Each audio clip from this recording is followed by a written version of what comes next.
Mario Balotelli, one of the most controversial, most talented and yet most unjustly vilified footballers of our generation.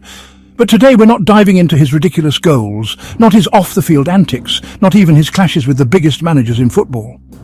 No. Today we're going to explore a dark side of football, a side that has hunted him since he was just a kid. And it's not about football tactics or fame, no, it's about something far more sinister: racism. Picture this. A 3-year-old boy, barely out of diapers. A child who should be laughing, playing and learning the simple joys of life. But instead, little Mario Balotelli was learning something that no child should ever have to learn: what it feels like to be hated for the colour of your skin. Mario, born in Palermo to Ghanaian immigrants, was placed into foster care with an Italian family, the Balotellis, who raised him as their own. But even as a toddler, Mario already felt like an outsider in the country he called home. He wasn't Italian enough, they said. His skin was too dark, his hair too curly. And at just 4 years old, Balotelli began to ask questions no child should ever have to ask. Why am I different? Why don't I look like the other kids? Can you imagine being a little boy and feeling so alienated that... There are even rumours he once tried to paint his skin to cover up being black. This rumour, while reported by some media outlets, has not been fully confirmed. But whether the rumour is true or not, the mere fact that such a story exists is a chilling reflection of what it means to grow up under the cloud of racism. And when Mario thought things couldn't get worse, he started playing football. And football, the game we all love, should have been his escape. But no. That hatred followed him onto the pitch. From the start of his youth career, Mario was a standout. His talent was undeniable. But alongside his rise in football came an ugly chorus: racist chants, monkey noises and taunts. As a teenager, every single match. Imagine trying to live your dream and instead being met with venom every time you touch the ball. And then came the professional stage. 2009, Inter Milan.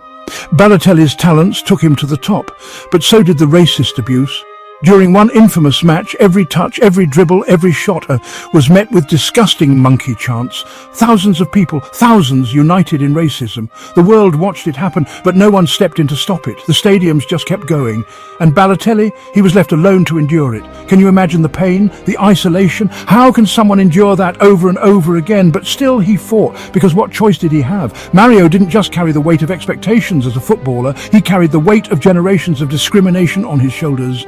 And yet he rose. He rose above it all. The moments of brilliance, the goals that stunned the world, the celebrations. Why always me? Remember that? That wasn't just a message to the football world, it was a message to society. Why always him? Why does he have to carry this burden?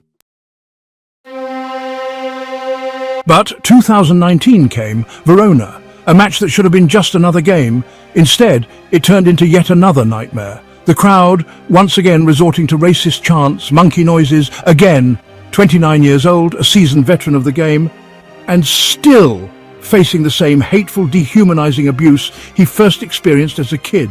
Can you believe that? Decades of progress, yet nothing had changed. He snapped. He kicked the ball into the stands in a moment of pure frustration. And honestly, who could blame him? How many times can one man be pushed to the brink and still be expected to just carry on? Why should he have to carry on? But his teammates begged him to stay. The game went on. And Mario, he stayed because that's who he is, a fighter. But the question remains, how many times must he and others like him endure this? Balotelli's career has been nothing short of extraordinary. From Champions League triumphs to unforgettable moments in the Premier League, Serie A and beyond. And yet, there's always been that cloud of racism hovering over him. It makes you wonder, what if? What if he hadn't been subjected to this abuse? What if he had the freedom to just play football like any other kid? Who knows? Maybe he could have lifted the Ballon d'Or. Maybe he could have gone down as one of the all-time greats, unhindered by the weight of racism. Mario Balotelli is more than just a footballer. He's a symbol of resistance, a symbol of standing tall when the world is trying to bring you down. But make no mistake, football is supposed to unite us, not divide us. Racism has no place in this beautiful game. And yet Mario, from 3 years old to 34, has been forced to confront this ugliness every step of the way. Let's be clear, football is for everyone. And Mario Balotelli deserves better. All players do. It's time we all take a stand and say, no more. Football is about passion, not hate.